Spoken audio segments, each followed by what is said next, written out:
Ajudemos o nosso grupo a continuar nos ajudando. Campanha para a manutenção do grupo.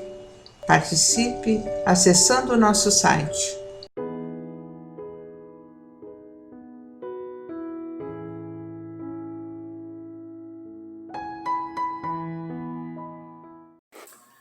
Olá, sejam bem-vindos a mais um encontro junto à leitura do livro Pão Nosso, de nosso irmão Francisco Cândido Xavier, e ao comentário de Emmanuel sobre as psicografias recebidas pelo nosso irmão Chico Xavier. Hoje vamos ler o capítulo de número 32. A princípio o título dele é meio pesado, mas a gente vai entender o que ele se refere no decorrer da leitura. Então, o texto de número 32 é cadáveres. Pois onde estiver o cadáver, aí se ajuntarão as águias.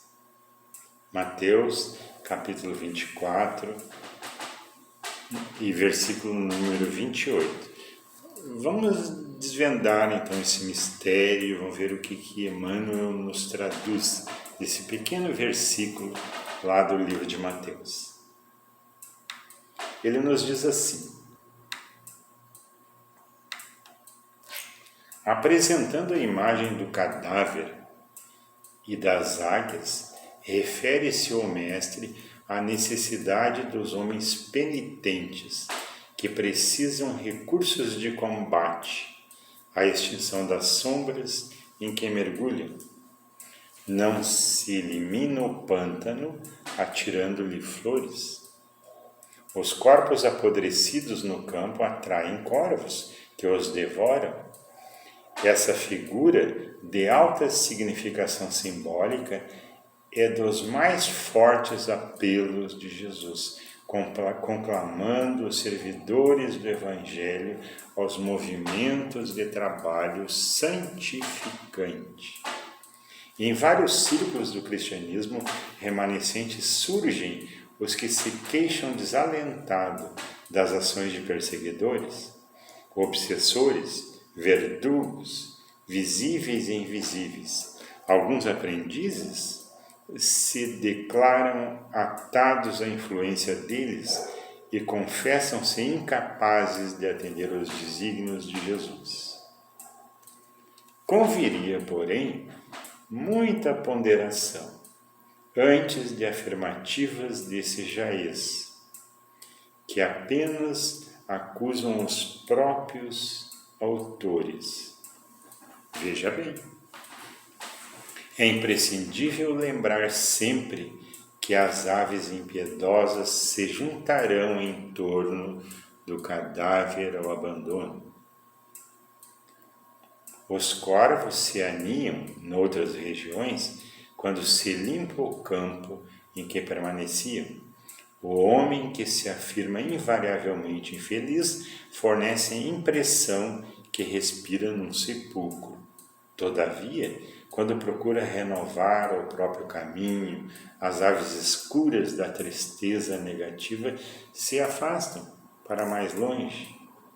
Luta contra os cadáveres, de qualquer natureza, que se abrigam em teu mundo interior. Deixa que o divino sol da espiritualidade te penetre, pois enquanto fores ataúde de coisas mortas, serás seguido de perto pelas águias da destruição.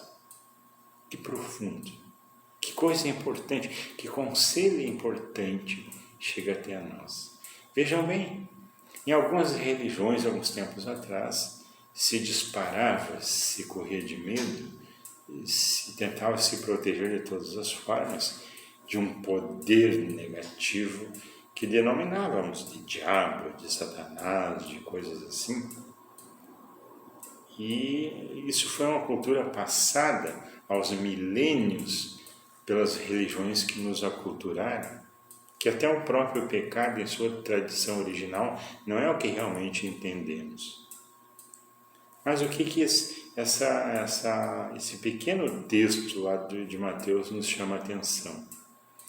Que às vezes, quando nós reclamamos dos nossos obsessores, quando reclamamos das influências negativas que se sobrevêm sobre nós, a necessidade que a gente cresça, a necessidade que a gente perceba que o que atrai as aves de rapina do céu não é a vontade delas, mas o cheiro que emana dos corpos que está lá no solo. E quando ele fala disso, ele fala: o solo somos nós. E os cheiros e os cadáveres são as negatividades que cada um de nós traz, para que a gente se livre das águias e para que a gente se livre dessas abordagens negativas que vêm do exterior, a necessidade que vemos a limpar o terreno espiritual dos nossos corpos e venhamos vibrar numa natureza limpa. E vejo seguidamente, e às vezes num primeiro momento até nós reclamávamos dos obsessores, sem perceber que às vezes nos auto-obsediamos, sem perceber que às vezes abrimos a janela dos sepulcros da nossa alma e por lá exalam as sombras que todos nós trazemos. Me recordo quando eu cheguei nessa casa abençoada, o que eu queria fazer? Eu queria fazer uma reforma rápida. Eu queria tirar com o bisturi todas as sombras que haviam dentro de mim. Que inocência! A necessidade que a gente torne essas sombras nossas amigas e ilumine cada espacinho desses das nossas almas com o amor, com a caridade, com o conhecimento.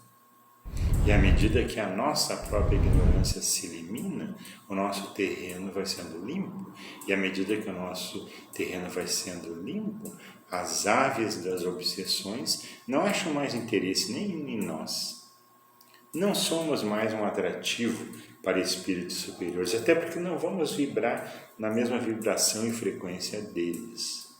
Veja o quanto é importante. Veja como é elementar a troca de foco. Antes, na imaturidade, jogávamos a culpa nos outros. Éramos vítima.